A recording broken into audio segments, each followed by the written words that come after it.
we're back with another episode. Well, I'm sorry. We're 99% sure that we're back. It's the Lakers Fast Break podcast. It's Gerald Glassford coming right back at you here from Lakers Fast Break. Pop Culture Cosmos. I think we're live. It says we're live. I think it's a live showing. I'm Yep, 99% sure it's live. Are we live? we're live. 99? You're 99% sure we're live. I'm 99.9% sure we're live, Gerald. Okay, because Luca said we were not live yesterday. He said we were compressed and uploaded. No, we were live. Okay, because that's why it says live in the YouTube part. Yes, on that Yeah, part. I, The I, I see uploads it are right actually there. yeah, the row below it says uploads, or actually a couple rows below it says uploads. Those are uploaded, yes. But those when it says live, we were kind of live. I'm 99% sure we were live. But it's the Lakers Fast Break podcast. It's Gerald Glasser coming right back at you here from Lakers Fast Break. Pop Culture Cosmos, where we cover the latest news and trends in pop culture each and every week, twice a week, wherever you get your podcasts. And on our latest episode, we talk Star Wars Ahsoka, we talk Marvel's Loki. I got a chance to see the season ending for one and the season beginning for the other. I'll let you know some of my thoughts on that, plus also as well some of the things that are going on in the world of entertainment, including a $400 million gamble by Universal on some exorcisms. Watch my neck turn, head turn. Will it pay off? We share our thoughts on that on Leia's Pop Culture Cosmos right there on the PCC Multiverse, but also as well Inside Sports Fantasy Football. My good friend sitting next to me, the Magic Man Sean Grice, Joe Soro, along with Chris Ardieri from the Domination Sports Nation. We talk about NFL Week 5 and why you should go ahead and check your lineups because it's bye week time for some teams. Go ahead and make sure you check your lineups today. Plus, is Puka still going to continue his hot streak as far as record setting streak as a rookie? We'll go ahead and talk about that right there on Inside Sports Fantasy Football. Plus, also as well, Joe Soro, who is busy Joe Soro. He is still available, even though he's not here tonight. He is still available right there for you at LakersBall.com, a Sox 1947. Plus, also as well, he owns a company which he's busy at, because that's the only word I've heard from him in a couple of days now is busy. And that's he's busy with Simblades, Simblades with a Y.com. Also, as well, our good friends, Laker Tom, the number one Lakers blogger that's out there, and Jamie Sweet, who both have confirmed will be here tomorrow for Lakerholic Spotlight, along with my good friend, the guy next to me, Magic Man Sean Grice. Those guys will be available for Lakerholic Spotlight tomorrow at 3 p.m., Saturday, of course, but also as well, they host a great site in and of itself as Laker Thomas, the number one Lakers blogger that's out there, and Jamie Sweet with those 5 things. Go ahead and check out what they do today at Lakerholics.com. Also, as well, some great people that always stop on by Lakers in 5, Empire Jeff TV, and also John McCallion. Go ahead and support their YouTube channels, Lakers in 5 and Empire Jeff TV. Also, great coverage of the Lakers. John McCallion always tells you like it is as far as life and some great conversations that he always seems to have and streams that he always seems to do on his quest to get 130 pounds lighter by the end of the year.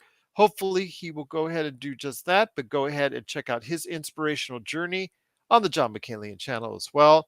I will say that also you could go ahead and subscribe. And if you subscribe today on the little Joe right there, the BDI Joe. If you click on that, you'll be subscribed and you'll get the latest notifications on when we go live on the air with the latest Lakers Fast Break podcasts. Welcome, everyone, to the best Lakers chat room that's out there as well, the Lakers Fast Break. I'm 99% sure you're actually interacting with us live, okay, because I got called out on it yesterday. It was, viewers 99% sure. Luca, shout out to you, Luca, who always watches, and I got to give him credit and mucho credit for that. I'm 99% sure he was watching us thinking, as he said, he was 99% sure that yesterday's showing was not live, even though it was live. So the interactions we had with you, according to Luca, was 99% sure was not there. But you know what? It is what it is. Go ahead, Magic Man, as Joe appears in front of us right before our very eyes. Go ahead. Yeah, Gerald, I was going to say I'm 99% sure we're not holograms, but we can't be too sure. Well, you never know. AI now owns the world now. So, yeah, absolutely. We could be AI. He could be 99% sure we are AI. That's true. Right. That's true. I mean, how Yeah. do I know I'm talking to the real Gerald Glassford right now? Exactly. Absolutely. If you've got Tom Hanks pitching dental plans, you could have me just, AI pitching the Lakers fast break. There you go. Indeed.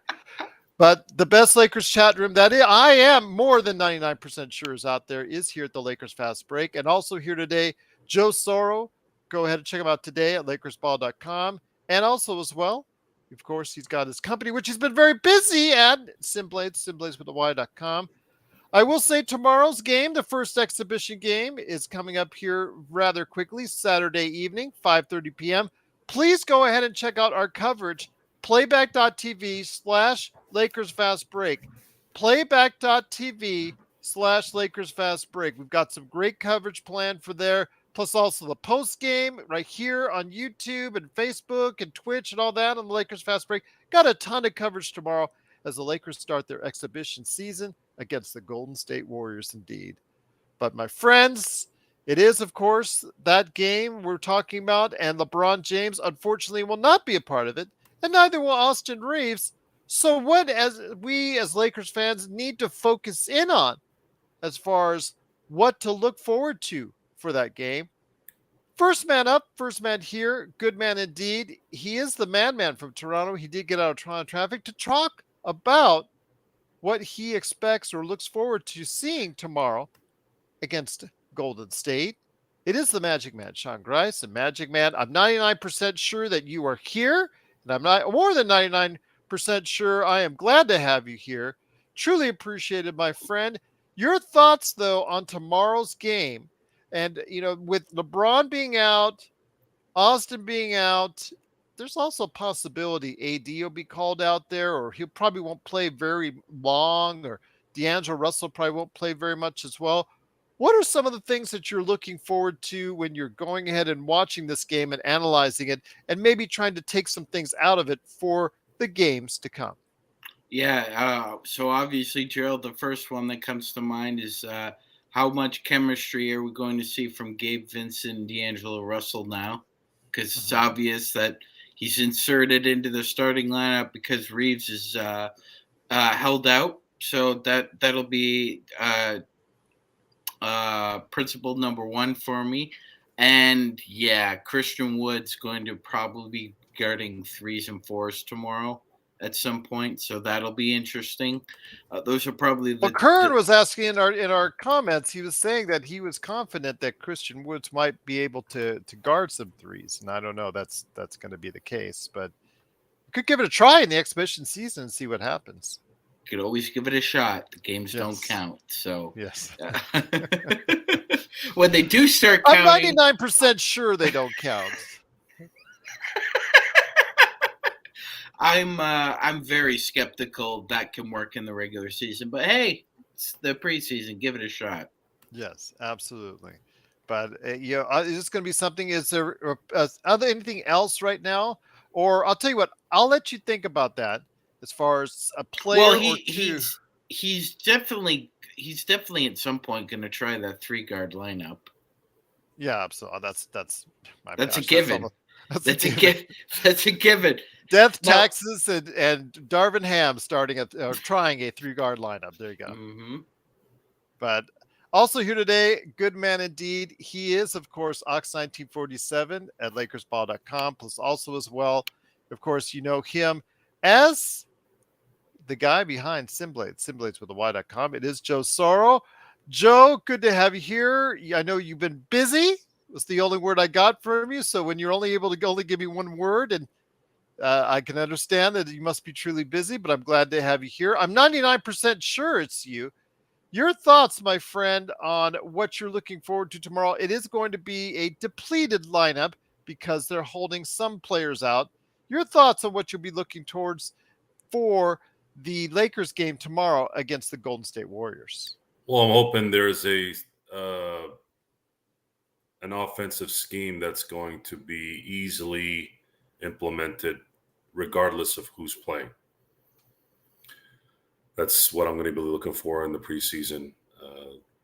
It's actually a good thing that LeBron and Austin are not playing. I want to see what this lineup looks like with two of their main guys not playing. If the offense flows well and does well, then it's a good sign that there's a system that's going to be taught that can be interchangeable depending on who you put in there. Obviously, with LeBron and the ADs, the offense will be set up better, but we need we need those 15 to 20 minutes a game to be covered by the depth that they have. I'll tell you what, though, is there any particular players that you're going to see? Maybe some good first impressions that you're hoping for on Saturday. I don't. I it's gonna be it's gonna be tough to really gauge how good certain players are gonna be. The preseason is the preseason. It's just even if they play well, it's still gonna be well. It's preseason. If they play bad, then it could be well. It's preseason. So I don't really know. I'd like to. I think they're playing 6 games if I'm correct. I believe so, yes. Yeah. So if you could come out of the preseason with like a 3-3 record, and you've been able to show a little bit of what might be, I would be satisfied in that part of the process. But more than anything is we're waiting on game one here against Denver, and if this is a stepping stone to getting that particular team ready for game one and of course game two, and they're able to compete and at least maybe split those 2 games, then I'll start to feel better in terms of probably where the Lakers are going to go, because the first 10 games are going to be tough. It's going to be tough. A lot of road games. I don't remember this many road games right out the gate. Usually the trip to Florida is usually around February. That's usually at least when I remember, I should say the Southeast. So get that out of the way, and appreciate that you're going to be at your most fresh with these challenging games at the beginning. And then come February, you'll have more of an advantage where you'll be playing at home and having having the advantage then when you're not as fresh as you are now. So there is some advantages here in terms of how the schedule is setting up. And of course, we're going to find out if the Lakers' acquisitions in terms of depth come to a positive situation, which is, again, that's going to allow the Lakers to keep everybody fresh, especially LeBron and AD throughout the year. Once again, it's the Lakers Fast Break. It is Gerald Glassford along with Matching Man Sean Grice and Joe Sorrell. Thanks so much for joining us again. Truly appreciated. Magic Man, when it comes to what you're seeing with tomorrow's game, I know that again, we always jest about the 3 guard lineups that we know that Darvin Ham, who is still, as you see Brian's green at the comment at the beginning of the show, still to this day getting some brushback. Remember, at this time last season or last year, excuse me, everybody was just roasting him. Fire Ham, fire Ham, fire Ham is what we got. Even after a Western Championship Finals run, there's still some brushback because Brian Green was saying on Media Day, Darvin Ham said last year they didn't have corporate knowledge. After 17 championships, he needs to go. Again, he's still got a long contract, and I don't see him choking on that money unless something really bad's happened for the Lakers. Your thoughts, though, on what Darvin Ham may roll out there? I'm going to get into what Kurt said about lineups here in a minute, what to look forward to. But what do you think Darvin Ham is going to roll out there come Saturday night? Yeah, Gerald, I think just based upon what we know about him, he's gonna throw the kitchen sink, I think, at this preseason game just Yeah, it's because the first one. LeBron, Austin Reaves aren't there. I'd expect to see pretty much a lot of what he has in his tool bag. He's also prone to obviously not keep, keeping his cards close to the vest, Gerald, as far as not showing a lot. So I'd expect to see a lot of high pick and rolls early on. AD likely with Gabe Vincent. I'd look forward to seeing what kind of sets they have for Christian Wood.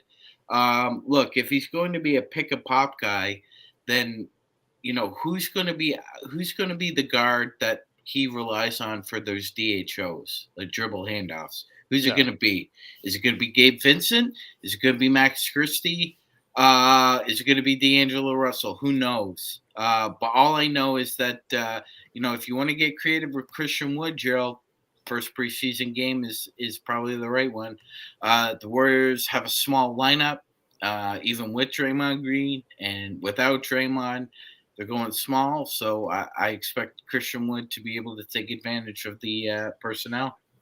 And that's something Kurt Affair said in the chat, the best Lakers chat room that's out there, the Lakers Fast Break.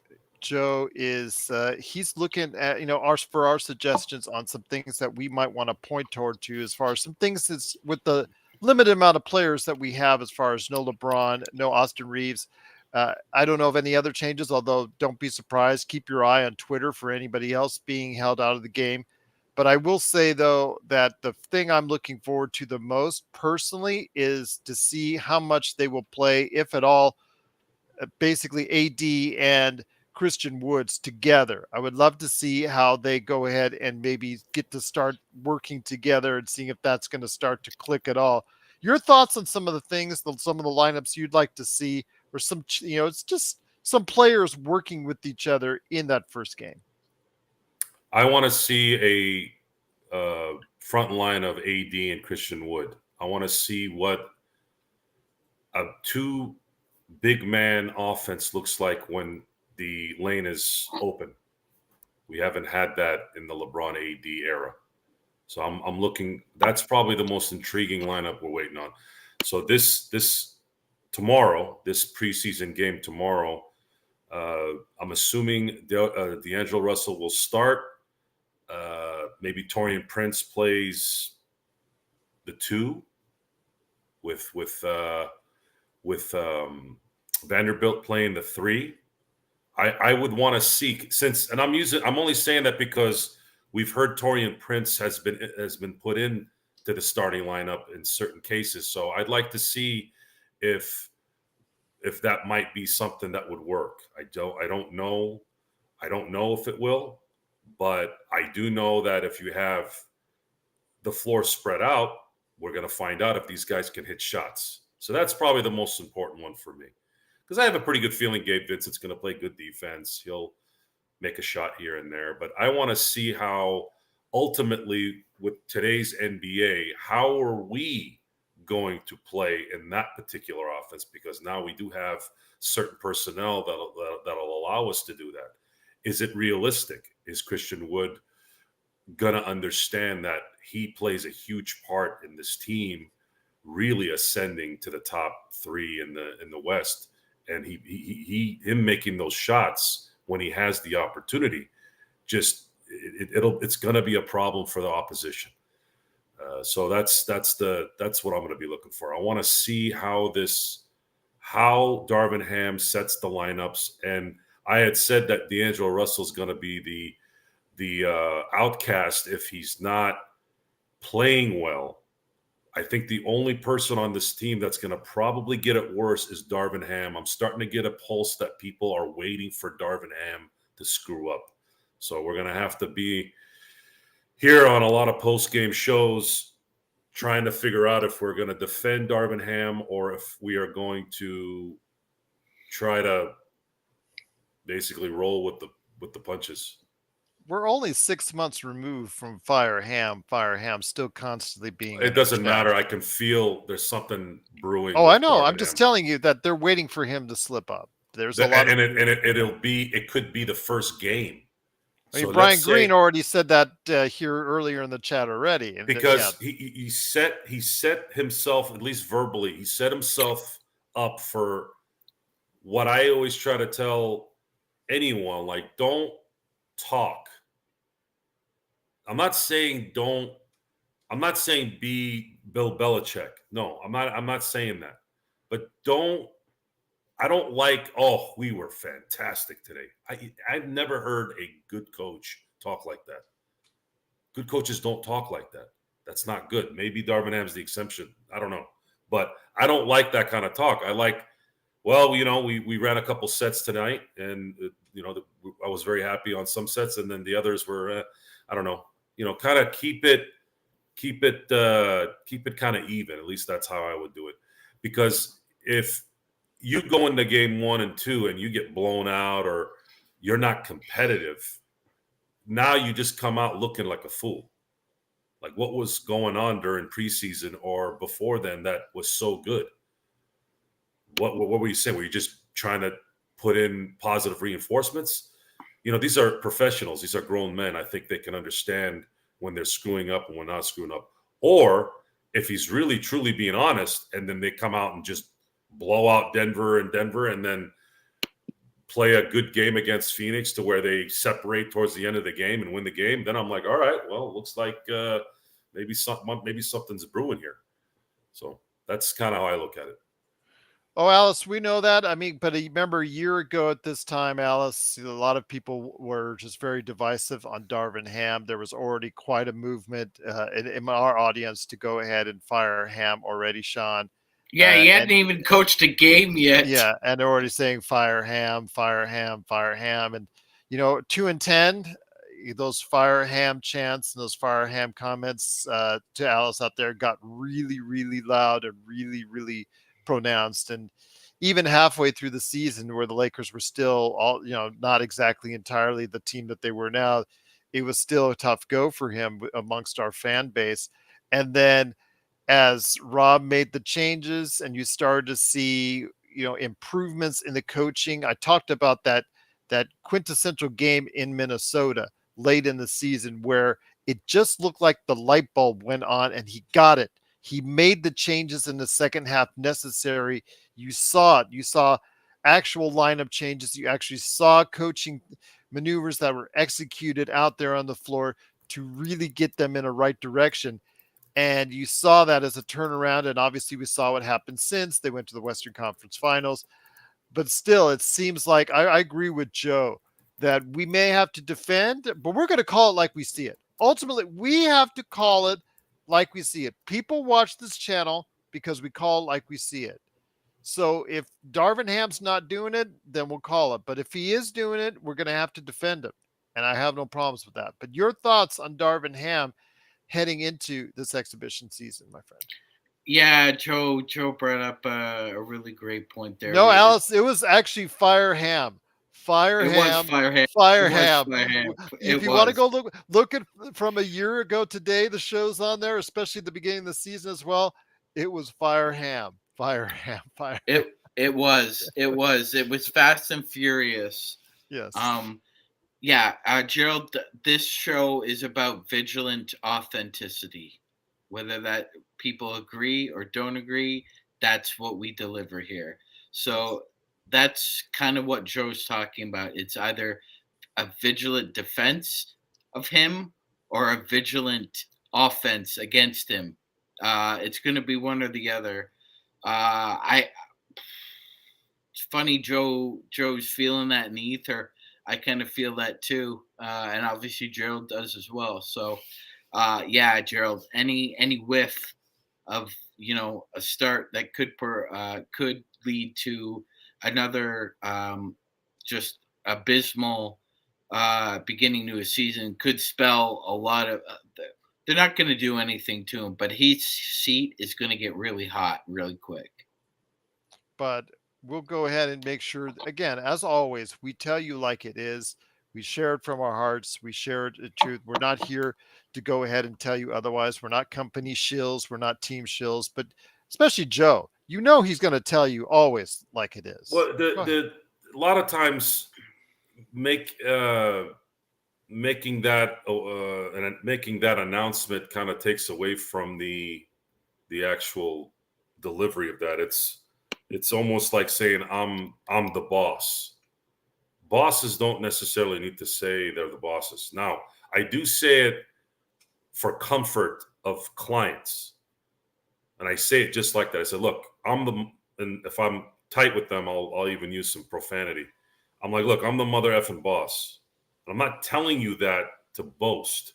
I'm telling you that there's no one else that you have to worry about. The context is important. The context is very important. It's not to boast.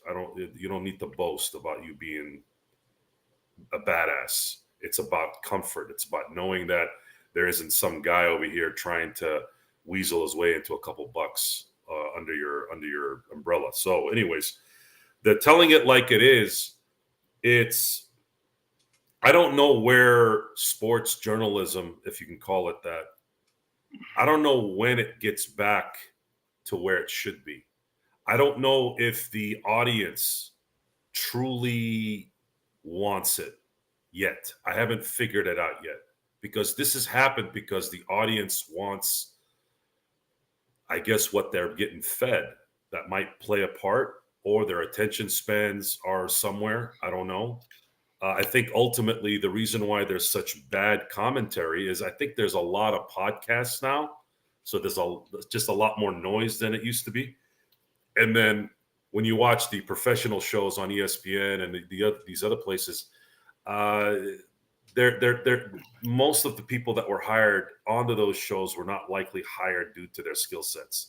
It's either their appearance or some kind of demographic checklist that they had to make. And I heard something really good today from a very, very, very popular person that still isn't popular enough in my book. His name is Thomas Sowell. He had mentioned something in one of his books where he said, "Are you going to fly on a plane with pilots who were, I guess, hired for certain evening situations?" I'm trying to keep it subtle. Or do you want the airline to hire the best freaking pilot that you can find? And I think that's the mentality that's kind of gotten lost in a lot of these things. I think we're not giving the audience enough of what they should be listening to and what they should be watching. And I think a lot of that comes from knowledge and the ability to execute it, and then obviously entertain at the same time. It's an ongoing thing, and it can come off however it can come off. We've been called things on this show. Some people don't like us, some people do.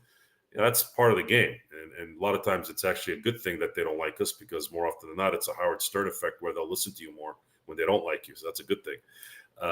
But I'm not here to be hated. I never have that mindset when we come in here. But what's important is we fell into a little bit of a trap last year. We wanted Darvin Ham to be fired. We wanted Genie to sell the team. We wanted Rob to come out of whatever rat hole he was in and be taken out. I think that was a little, I don't want to say unfair, but just too emotional for guys like us. I think I've looked back on it and said, we went about that the wrong way. I don't feel that way. I feel that way about everything except the Rob Pelinka rat hole thing, Joe. That's fine. Like we see it. And but at that that's point, fine. That's fine. But what needed to be, what's important too, is we need to understand that when people make mistakes, we have to understand that there's a process even after that, right? And we can be critical. We can say, where the heck is Rob? Like, I don't regret that part. Like, where is the leader of this team, right? That's fine. But I thought we got a little too personal. I think that's probably my regret. I'm not very happy with myself in saying that Genie should go back to selling tickets for the circus. I think that was kind of harsh. And I defended her on that, but I just thought. So let me just say this. I also thought as well, when it comes to her record as an owner, it wasn't that good when you look at it in perspective as far as, yes, one championship, but several non-playoff teams. And something better happens sooner rather than later. Otherwise, you may it just looks like you should be go and possibly start thinking about selling the team if you're not going to build a successful organization, which has now happened.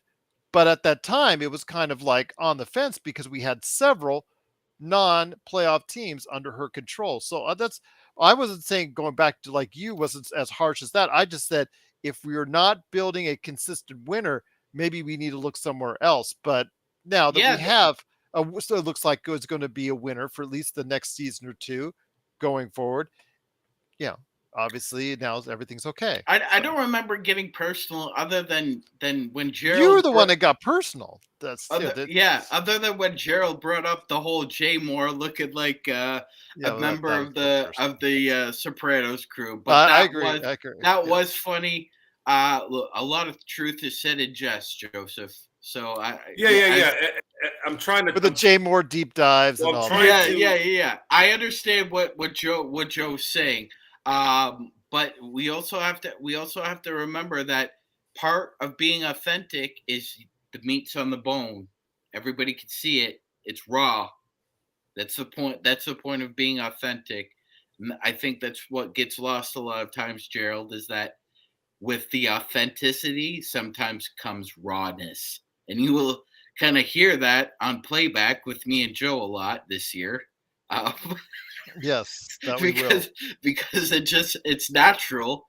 If my family heard my mouth sometimes when I am watching games, I sometimes think they might disown me.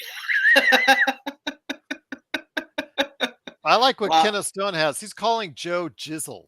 How about that? oh, Jizzle Joe. Sweet. There you go. All I right. don't know what that means. that's a compliment, Joseph. That's a Thank you, There Kenneth. you compliment. go. I don't know what it means, but thank you. There's at least relief that the mistake that they made 2 years ago is finally out of their hair, and that's the part where Yeah, they got the it was a hunchback off the bad. hump. It was a bad reaction to another decision made by another franchise that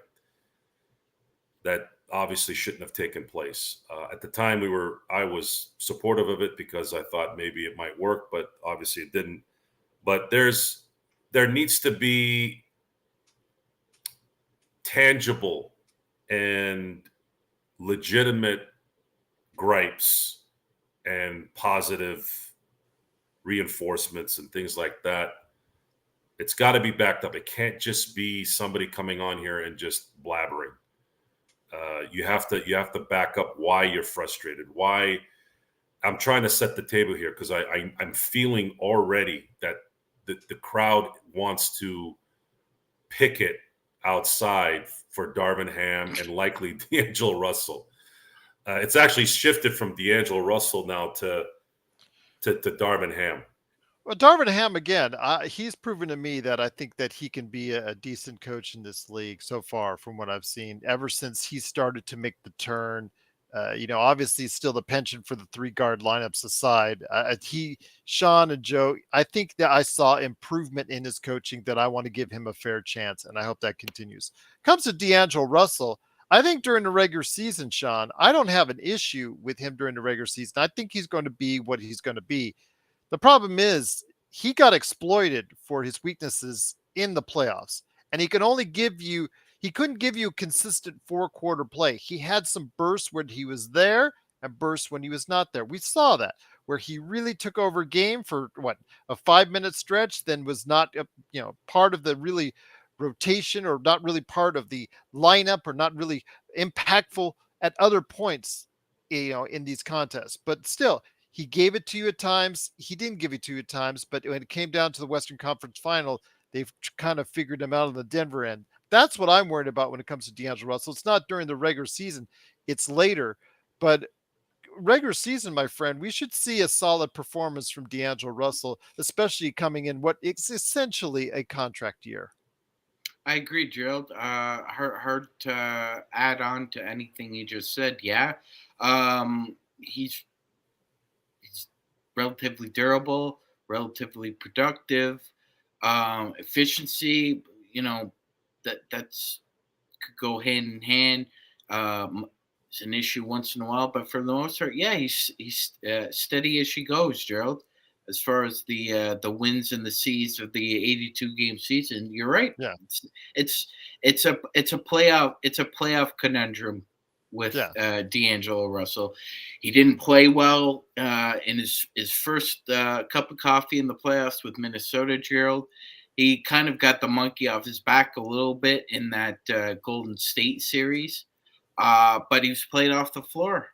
Another player who's played off the floor. So it's going to he's got to meet the moment because again, Drew, like you said, it's going to come down to what are you going to do in the playoffs because he's a relatively known commodity in the regular season. So what are you going to do come playoff time? Yeah, and that's pretty much what it comes down to, Joe. It's like Shot making. D'Angelo, yeah, shot making. But It's yeah, a, I it's mean, not. if he's going to be exploited on the defensive end, he And, better make up for it on the and that's offensive. the only way. That's the only way this works. It's just the more you look at that series against Denver, the more you have to understand that Denver made shots, we didn't.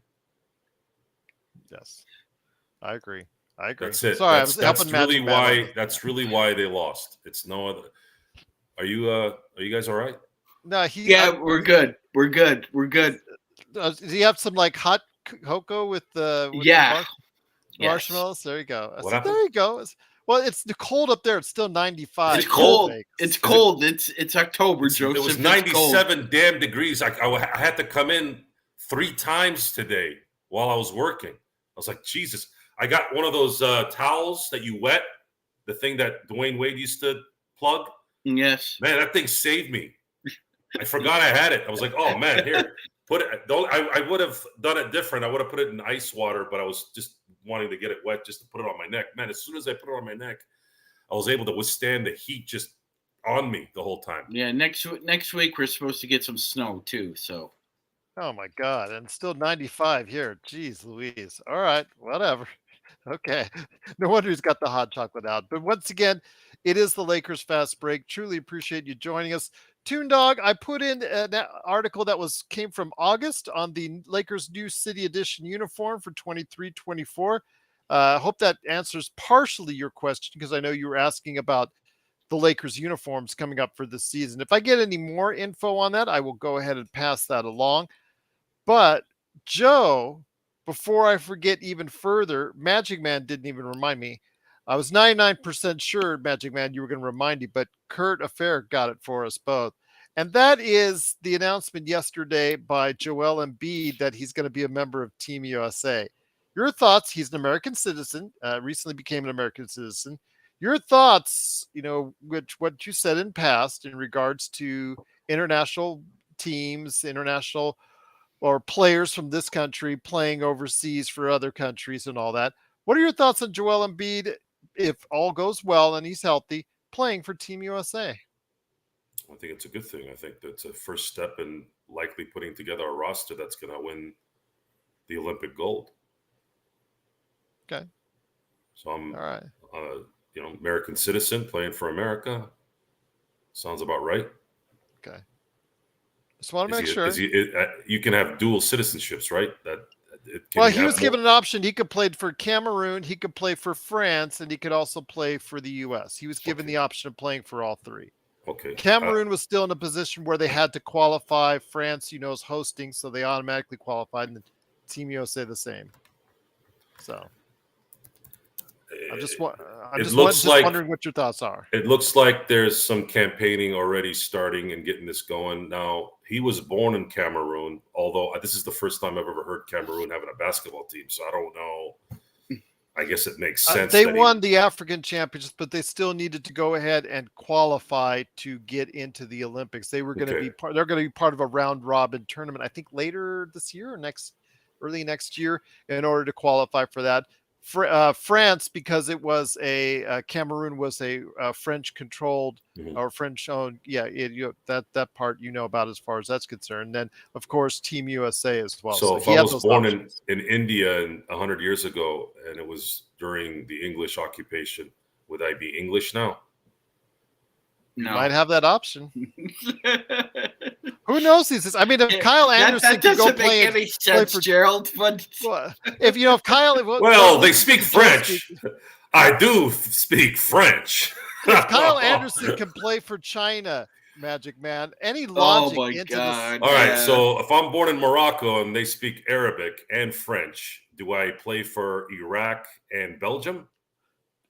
If you're good enough and they want you bad enough, they will I give wasn't you going to that go choice. this route. Actually, I was just going to talk about Embiid, but then you threw that curveball at me, and I'm like, what? Cameroon, France, isn't that two different countries? Mm-hmm.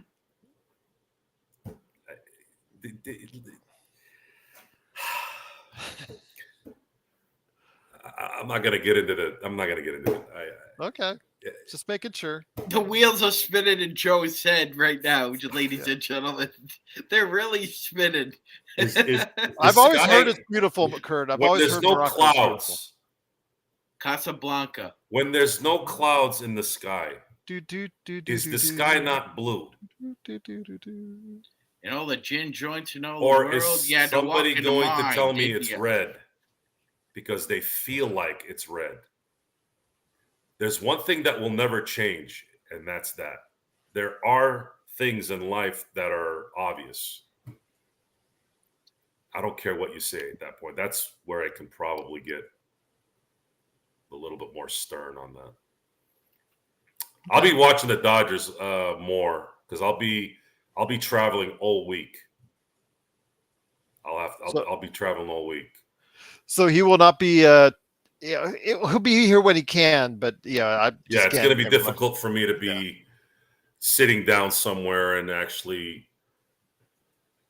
This is like not a vacation, but it's more of just kind of seeing people I haven't hung out with in a while and being available for a week instead of 2 days. Usually I don't stay places too long, but I told everyone I'd be around for a week to hang out and see what's going on. But I'll be watching football Sunday morning at one of our favorite restaurants there back home, and then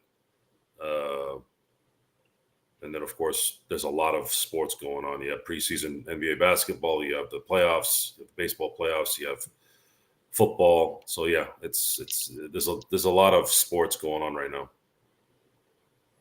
I will tell you though that when it comes to what Alice is talking about, do you think Reaves has any chance to make the Olympics team? Let's just assume everybody's healthy, Alice. It's a great question.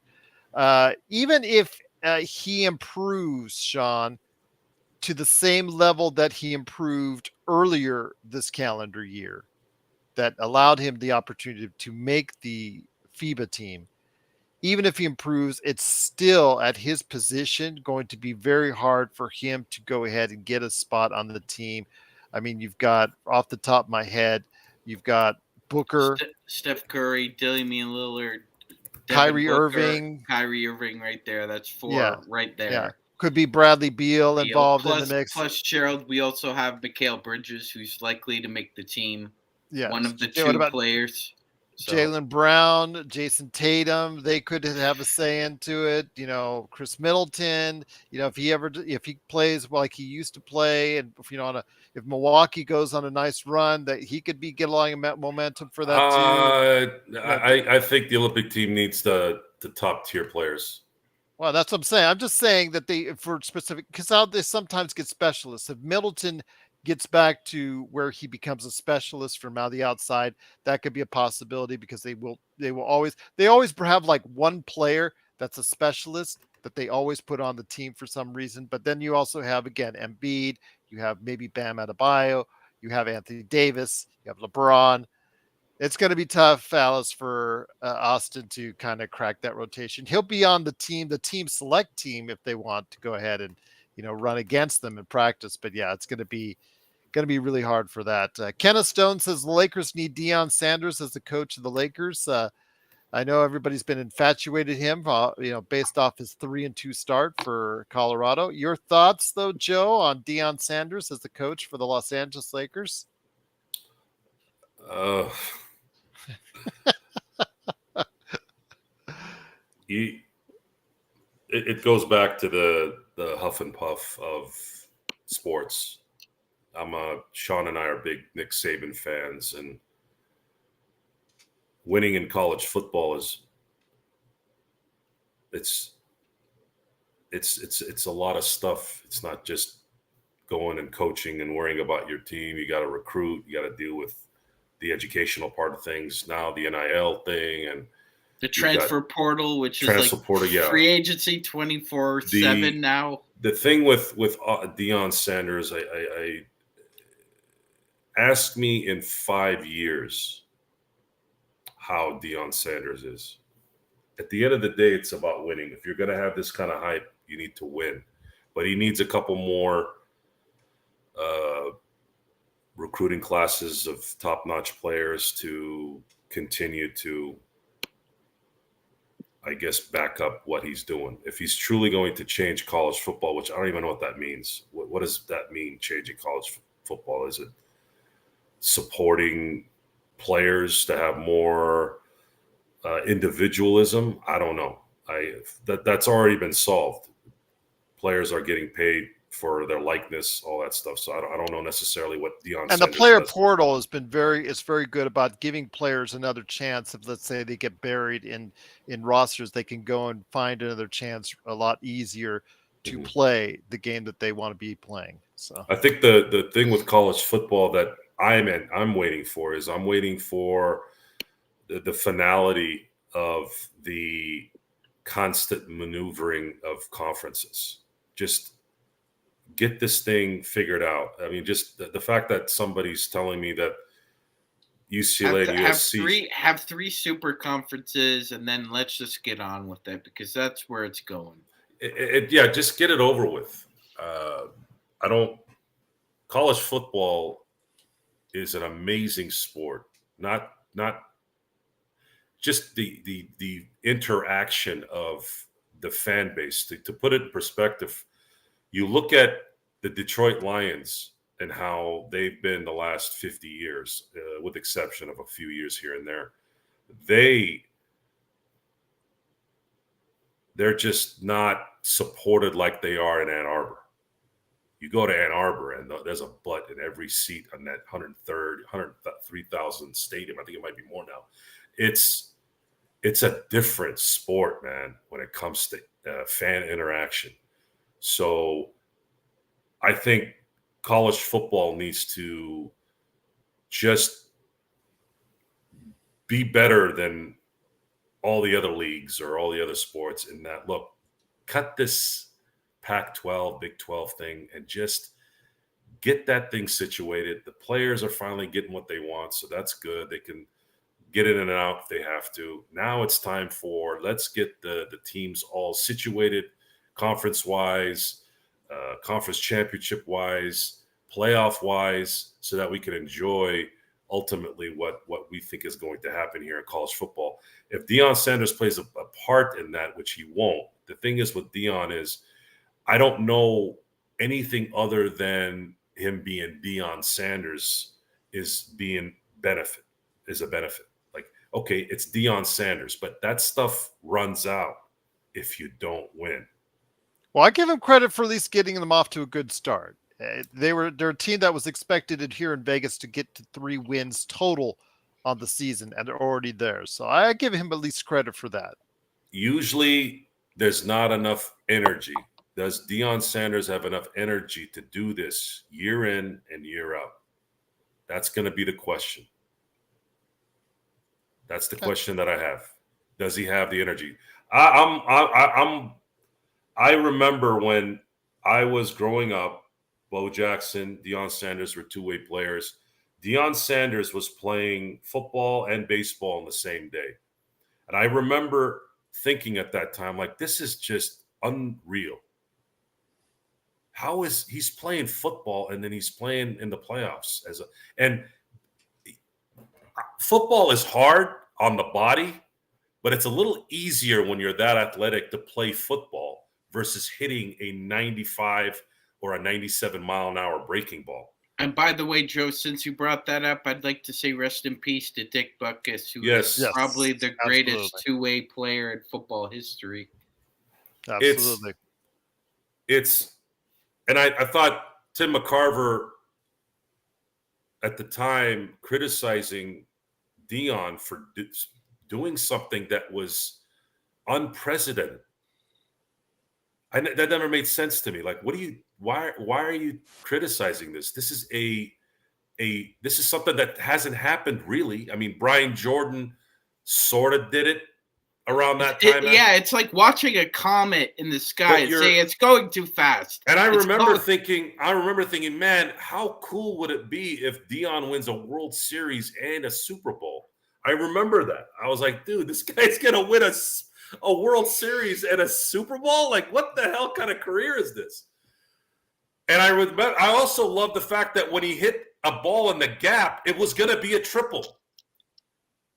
He would get triples because he was so fast. And I don't think we appreciated, well, at least I thought there were people that, I don't know why they didn't appreciate that. But when it comes to coaching, it's very hard for great players to coach, because is Dion going to have enough energy to teach anyone what he might feel needs to get done because of how great he's been, how great he was? That's always the question with great players being coaches. But it's going to take a while, and he has to win. I'm not saying he has to win national championships. He needs to win. He needs to win bowl games, and then at that point, he's solidified. But as far as him changing college football, I would like to know what exactly he's changing, because I don't know what that means. What is he changing? What would he change? Enthusiasm? College football already has that. Is he changing Colorado football? Okay. But to what degree? What does that mean, change? Are people going to go and buy Deion Sanders headgear and glasses for the next 5 to 10 years? Okay. Merchandising, yeah. If he's there, yeah. But as far as the game, guys, at the end of the day, he's got to win. Otherwise, people are going to get turned off, and then they'll go find some other thing to get their jollies up. Once again, it's the Lakers Fast Break. It is, of course, our conversation on what we expect, or what we're hoping for tomorrow, the first game of the exhibition season for the Lakers against the Golden State Warriors. Please tune in to our playback coverage. Here's the deal. It's going to be a Lakers Fast Break Saturday for you. I see it already. I've got this in already. I'm 99% sure, Magic Man, that it's going to be a Lakers Fast Break Saturday for everyone out there that's watching and listening, because 3 p.m. you got Lakerholic Spotlight, aka our pregame show. I might be able to even squeeze in another small episode, because I'm trying to get a confirmation, but maybe even a Celtics redo as far as real quick before the game starts. Once the game starts at 5:30, please head on over to playback.tv/ Lakers Fast Break. You'll see our live commentary and coverage right there for you. And then after that, the post-game show, we're doing it again each and every game. There's no better post-game coverage than here at the Lakers Fast Break on YouTube, Facebook, Twitch, Twitter, Kick, just all over the place. Just truly appreciate wherever you catch us right here at the Lakers Fast Break. But in doing so, my friend, I want you to go ahead and think real hard, my friend. If there's one player you are 99% sure will step up on Saturday, which player do you think that will be? I'm going to go with Jalen Hood-Schifino, Gerald. Really? Okay. He's been getting a lot of notoriety, and a lot of people in practice have been talking, a lot of players have been talking about him. Now, this may be in garbage time. Yeah, well, much more glowingly than you, Joe, or myself ever talked about him in Summer League, because, frankly, he looked bad in Summer League. We're not going to take those words back. This is something that Joe will say maybe down the road. We were maybe looking at a little too harshly or whatnot, but you know what? We called it like we saw it. He looked bad. But all week long, he has been getting praise from AD, from Christian Wood, from several players in the Lakers organization have said a lot about JHS. So whatever he's done between the summer league and training camp, obviously it's had a positive effect on him going forward, Sean. Mm-hmm. So So is it so go ahead, Joe. is it, if that's the case, that means he's hitting his shots. Absolutely. And then he's maybe playing a little bit better defense as well. Yeah, Because that 0 for 10 first game was not a good look. no, no. I mean, but Joe, when it comes down to it as well, using the Luca San Filippo, I guess grid here, grading grid that we're going to go ahead here based off of the comments that he made on last night's video, which he still thinks is uploaded and wasn't live. But need I digress on that? Which player are you 99% sure you're thinking will step up tomorrow in the absence of LeBron, Austin, and maybe, I don't know if anybody else is being called out. We'll find that out on Twitter. But as of now, just Austin and LeBron. I'm gonna say D'Angelo Russell will step up tomorrow. Okay. I think it sets up the offense for him to control the offense, control the ball, and create and get the benefits of the shots, because you now don't have Austin Reaves or LeBron controlling the ball and dictating the offense and shooting. Those are two players that are going to be shooting a lot in that starting lineup. So two of them are gone. Now you're the other guy. It's Russell, Austin, and LeBron that are going to be shooting more than anyone on this team. I mean shooting. Obviously, AD is going to be shooting as well, but his is more going to be towards the basket. I'm talking jump shots. So I'm expecting Darvin Ham to tell D'Angelo, hey, this is your offense now. Get the shot up, make some shots, draw everybody to you as much as you can so we can open up the lane a little bit. So D'Angelo's the guy I'm looking for. All right, Kenneth, we're not going to crucify, them, Sean, and I'll go back to you on this.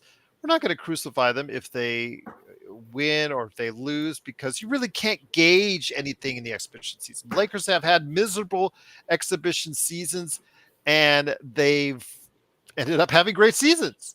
They've had great exhibition seasons and had poor results.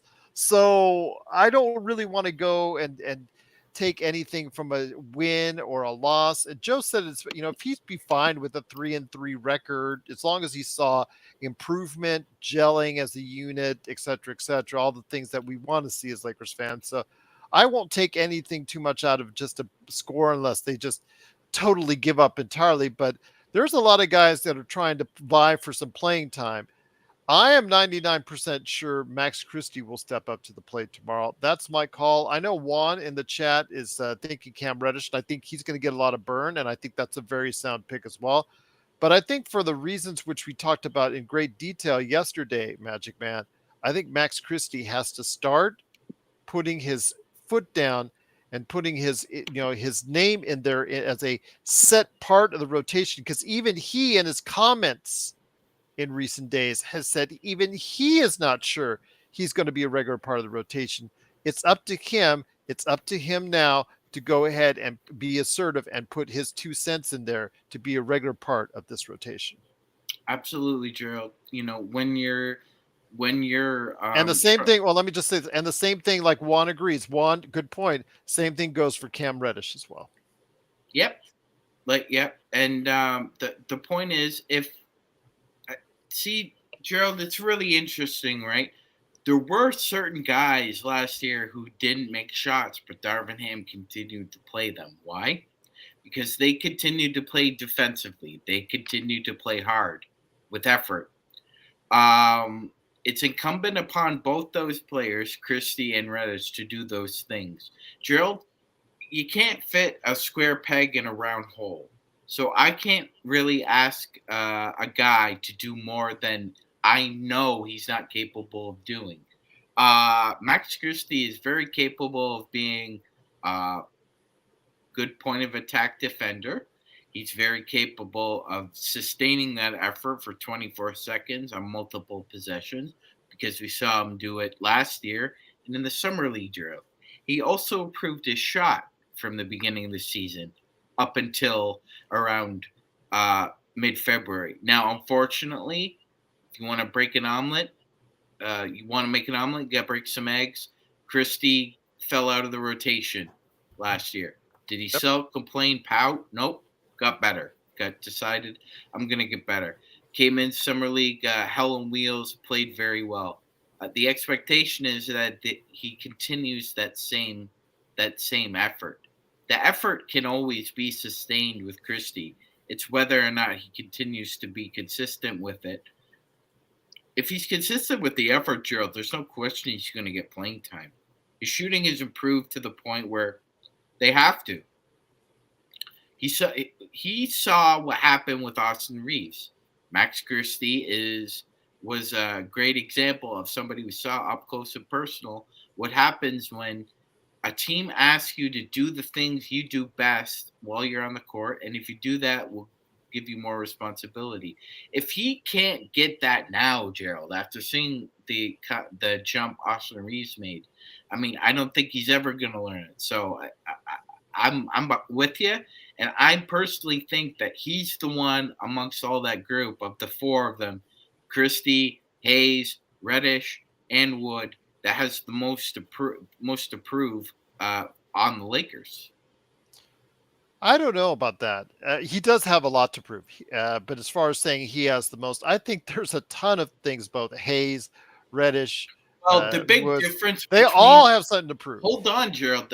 The reason I say that is because the big difference to me is that they drafted Christie. The three other Yeah. guys have been brought in. Yeah, that's true, but still, they've got the other three guys have terrible reputations in this league right now. In fact, if you heard Right, and if you listen to the Hoop Collective, you heard Tim McMahon, who's been covering the Mavericks for years, noting how the Mavericks organization, from what he was inferring to, or paraphrasing, how glad they were to have him gone out of that organization. And if that's the case, that just leaves such a bad mark or a cloud over your head continuously. You got to do what you can to play well for your team now.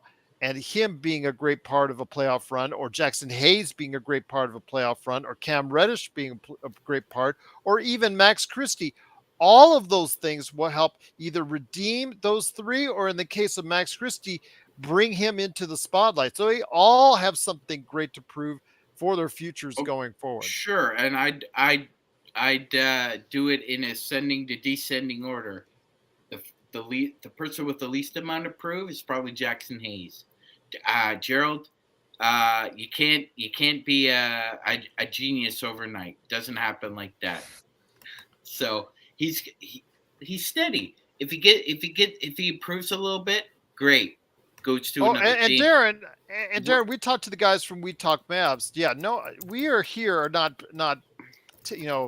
passing off any of the responsibility on Jason Kidd. Jason Kidd, it was split basically. He did Gerald not want right. him. He did not want Christian Wood to be traded there. He did not want him to be a part of the team. It was evident from the very start. His comments alluded to that.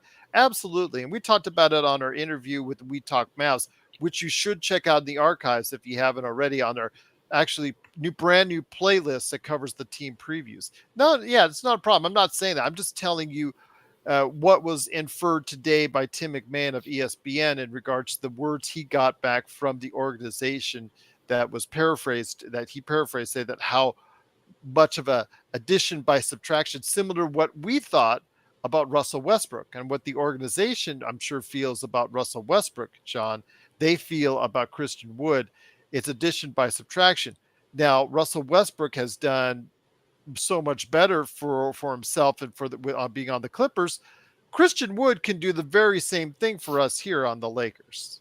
Yes, he can. It's never like that's why to me he's just below Christie, because there's never been a question about what he could do on the court, Gerald. Never. And that conversation with Rio and King, you could check it out, guys, because they were really adamant that a lot of Christian Wood's perceptions from the outside are incorrect, and there's more to meets the eye. Gerald's right. It was split, kind of down the middle. Some Mavs in the front office like Christian Wood. A lot of them didn't, and so they kind of showed him the door. And Gerald, I was kind of trying to make this point on Lakerholics, although it's hard getting a word in edgewise when Jamie and Tom are. Yeah, good luck. Yeah, forget the fact that other people are on a pod with them, but the fact the fact yeah, well, other people are here. What doesn't matter. What's the difference? Yeah. Yeah. The main emphasis behind that Wood trade for Dallas, Gerald, was to open up the roster spots. A lot of people made hay about acquiring Christian Wood, but that was for the roster spots. So yeah, I just think Gerald, it looks like everything's rosy right now, like peaches and cream. We're gonna find out soon, because there's gonna become a time when Christian Wood is tested on the court and maybe he doesn't respond the way everyone thinks he should, and that'll be looked at microscopically, because as you said, Gerald, there's that joke that you'd have to call LeBron the greatest of all time if you could turn Christian Wood's career around. So, my friend, Mr. Joe Soro, before we head on out, I want to go ahead and ask you your thoughts tomorrow. Are you excited for everybody? Seems in the chat they're excited for tomorrow. It just seems like another step getting closer to the season. It really kind of getting amped up for it. I'm seeing a lot of new faces and a lot of familiar faces we haven't seen the entire summer now popping up in our chat room this evening, which is a great surprise and actually a very welcome one indeed. It seems like the fans are getting geared up. Are you getting geared up for tomorrow's game against Golden State? I'm gearing up for the season, and I'd like to see the activity we got like we had during the draft on the show. Or free agency season. The draft, in my opinion, was the best time. There was a lot of excitement about who the Lakers were going to get, especially after worrying about what was going to happen in this draft. And if Shafino turns out to be the right pick, it's going to be even better. But the Lakers have a lot of what ifs on this team. And there's not enough minutes to truly have every single guy hit. I hope you all know that. So there's gonna the right amount of hits is going to likely match the wrong amount of hits. And I think Laker Nation needs to understand that there's not enough minutes. You can't have all four of the individuals or five of the individuals that we've been talking about, all of them be able to step up and get that same opportunity. There's just not enough minutes. Exactly. There's going to be more games where there's going to be a concentration of certain lineups that we're going to see game in and game out, and it's going to leave those who are probably trying to prove themselves out. And that's the part, I believe that actually might be the hardest part of Darvin Ham's coaching this year, is how is he going to mentally, I would say, Lonnie Walker everyone. Because Lonnie Walker was the epitome of a professional last year, and he was rewarded. He rewarded himself. He was rewarded by essentially helping the Lakers win a critical playoff game. A lot of times that doesn't happen. A role player doesn't just come out of nowhere and just doesn't miss. But because he was a professional, he was able to do that. That's why AD and LeBron were just enamored with him after the game. I think that was probably the best feeling I had last year in terms of a win, because of how happy AD and LeBron were and how they were congratulating him. And then, of course, Rui getting a DNP, and instead of pouting, looked in the mirror and said, "What the hell am I doing wrong?" Went and asked for guidance from the best player of his era. And he goes, "Oh," I'm paraphrasing and I'm guessing, "Oh, Rui, I'm glad you came. I'm going to show you how we do it. I'm going to show you how you can do it." And guess what? He did it. So there's a lot of positiveness in that. There will be that. There are going to be players that understand their roles. They're going to know that they're going to play 12 minutes one game and 22 minutes the next, maybe 4 minutes the next. And a lot of people kind of don't truly understand the apprentice mentorship role, Gerald. A lot of it stems from the apprentice showing humility and walking up to the mentor and saying, "Please teach me." A lot of young people don't kind of have that humility in them today, Gerald. And it was good of Rui Hashimura to actually show not just LeBron, but also himself, how humility leads to progress. Always. Always. Um, Sorry for interrupting, Joe, but I thought that was kind of important to mention. There's a goal here to win a championship, and there are players that need to extend their careers in the way that they want to extend it. So there's a lot of incentive this year in so many different ways. So we're going to find out who values both and can execute it. And that's the exciting part. I want to see which player or players become fan favorites for us this year that haven't been fan favorites. We'll find out, my friends, and it all starts tomorrow. Again, starts you off on a great afternoon with, of course, Lakers weekend. Lakers, please go ahead and make sure you check out, as far as it's concerned, what we're doing at the Lakers Fast Break. Laker fans out there, of course, it starts off with Lakerholic Spotlight. We're going to go ahead and make sure we cover even more the upcoming game later that day. It starts off at 3 p.m. Saturday, so go ahead and check that out. Plus, also as well, go ahead and check out our live coverage of the Golden State Warriors and the Los Angeles Lakers right there for you at playback.tv/Lakers Fast Break. And speaking of Warriors, go ahead and check out Magic Man's great conversation on Let's Go Warriors, a big, huge 165,000 subscriber channel. And actually, our good friend, Mr. Magic Man Sean Grice, was on there last night doing a great job. I might add, again, people were complimenting him. The whole chat room there was complimenting him left and right. Go ahead and hear what he had to say when you get a chance, an opportunity at Let's Go Warriors.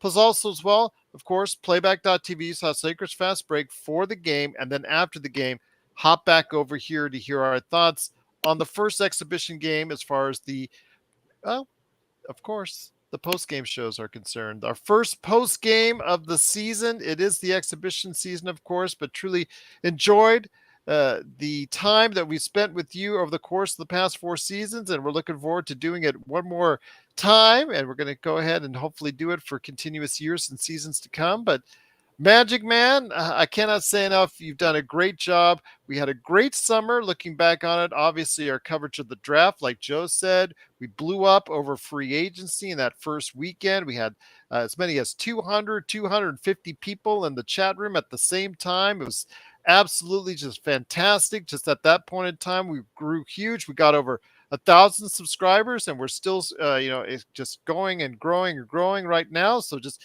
cannot thank enough everyone for being that, being a part of that.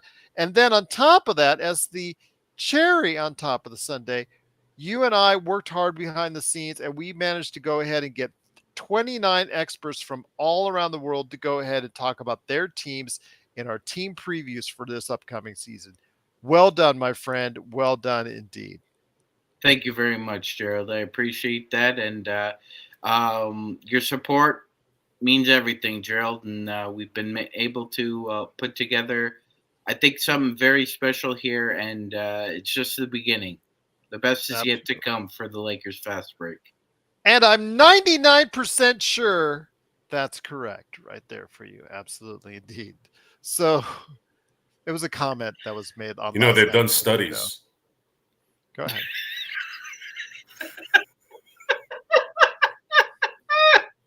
Darren, yes, thanks so much. Appreciate it. Your kind words. Yes. Uh, big shout Finish out it to you, off. Luca. Big shout Everyone out knows to where you. that's from. Shout out. Big shout out to you, Luca. We've been teasing as far as it's concerned, but we truly Tanda appreciate you Muska. watching. Again, it was not uploaded. It was a live show last night. Our audience was live, and it was a true live show. I'm sorry that it did not come at the resolution that you were hoping for. As far as that's concerned, I don't know why that it happened for YouTube like that. Using the same camera, Magic Man's using the same camera, so whatever happened for you as far as a viewing experience, hopefully that'll be rectified now that Joe's here as well. So for Joe Sorrell, Magic Man Shanghai, it's me, Gerald Glassford. Thanks so much for watching and listening. Kurt, great job helping out in the chat, moderating the chat, because I know Search wasn't here this evening. Give him a night off. The guy deserves it. He is the hardest working guy. He goes, I will tell this to my audio audience, Search and Destroy. He does a fantastic job of moderating not only this chat, Empire Jeff. I think he does Lakers in 5. I don't know if he does any more, but he just does a fantastic job wherever he does, wherever he is. He doesn't ask for anything in return. He just does it because he enjoys it, and we're just truly grateful to have him here. Kurt absolutely did a great job of filling in for today. Kurt says Grazie Search has big shoes to fill. Well, it's from doing all those virtual push-ups, Kurt. He has you doing 2,000. He's been doing 2,000 himself. So Magic Man, great to have you here, my friend. But yeah, and on Sunday, I even forgot to mention again on Sunday 9 a.m. Joe, are you going to be there? Because it's a special Lakers 101. I actually set up just for you and Sean on that. Probably not. Oh, you do something for the guy with him in mind, and unfortunately, he's not Sunday going to show. mornings are not good, G. Well, it was his football schedule. season. He's flying out. It's 9 a.m. before the game start. It's for you, my friend. It's the author of. My gosh. I'll try to make it. If you can, because again, Rich Cohen, he created a book, right? It got released in September. When the game was won, when the game was war, when the game was war, the NBA's greatest season, which he says in the book, 1987, 88. Mm-hmm. And of course, who won that season in what he deems as the greatest NBA season of all time? The Los Angeles Lakers, right there. I have a question. Yes. If Len Bias doesn't pass away, do the Lakers win in 1987? I still say yes. Yes. Of course, I'm biased on that, so maybe that's a great question. We should bring him in on as far as on Lakers 101. That's why we need you here. You, Magic Man, hopefully Laker Nick as well. I sent you the PDF. You guys got a chance to check it out? I have, Gerald. I've been reading it. Yeah, absolutely. So Joe is always prepared. Yeah, of course. So always prepared for something. That's for sure. Preparation is always there. It just depends on what. But we will have Rich Cohen here, author again of the book. Please go ahead and check it out today. You can get it on Kindle for $14, audiobook for $6, and hardcover. Vinyl was a great show that HBO shelved for no reason. Which you said he was a great part of. Was he the author of the book that inspired it? HBO shelves shows because they can't afford to produce it. Was he the author of the book that inspired Vinyl? I believe so, yes. Okay. Similar to what Jeff Pearlman was. Yeah, absolutely. Yeah. Okay. So I will say again, Rich Cohen will be available for Lakers 101 on Sunday at 9. When the Game Was War, the NBA's greatest season, which is available now at Amazon. Was 1987 the greatest season? That's what he's saying. He'll tell you why. Yeah. That's the idea. He's going to explain why on the show, and you guys, with your encyclopedia knowledge, are supposed to, ask him. You're probably not going to be here, so you'll be a little left in the dark there, Joe. I mean, I'm kind of thinking of both you guys. So at least we're gonna have Magic. Well, we can't help that he's got places to be. You've got places to be. He's got places to be. Okay. It's really hard to And coordinate people to everything. do. Well, no, I'm not. Yeah. I'm not Okay, that did gonna go go over there. well. I'm not gonna go there. Joe wants to go there. He can go Yes. there on his own time. Yes, absolutely. I hope you decide to make it, Joe, because again, I think it would be a great conversation that I'm sure you would enjoy covering that period of time with the Lakers finished off by a repeat performance in the NBA Finals. So we'll see what happens. But once again, it's the Lakers Fast Break. We've got a full weekend mapped out for you and hope you will be a part of it. If you have any questions for us, LakersFastBreak@yahoo.com or Lakers Fast Break on social media, or I try to get to it as soon as I can in the YouTube comments after it goes off the air as fast as I can. As soon as I can, I try to devote some time to it. If I do not do it in the time you want, I just bear with me. We've got so many comments that come through on the YouTube channel. Please bear with me indeed. But it is, of course, the Lakers Fast Break. Thanks so much again for watching, listening. We'll be back tomorrow, starting with Lakerholic Spotlight Saturday at 3. Truly appreciated. PMC, Darren, always great to have you here. Always appreciate everything you do. Intel Wild, always appreciate everything you do. Of course, the super chats, immensely grateful for the super chats again this evening. Bloodhound, just so many great. Kenneth Stone came back. We also had some new viewers as well. Big shout out to you. Truly appreciated. Hopefully you'll join us again real soon, starting tomorrow. Lakerholic Spotlight will be on there Saturday at 3. And then the game right afterwards. Please join us, playback.tv/Lakers Fast Break. And of course, the post-game show, the best post-game show anywhere on planet Earth, is right here at the Lakers Fast Break Podcast.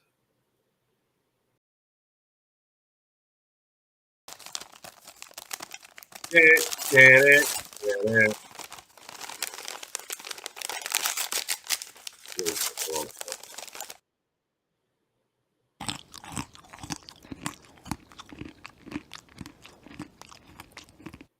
I'm hungry now.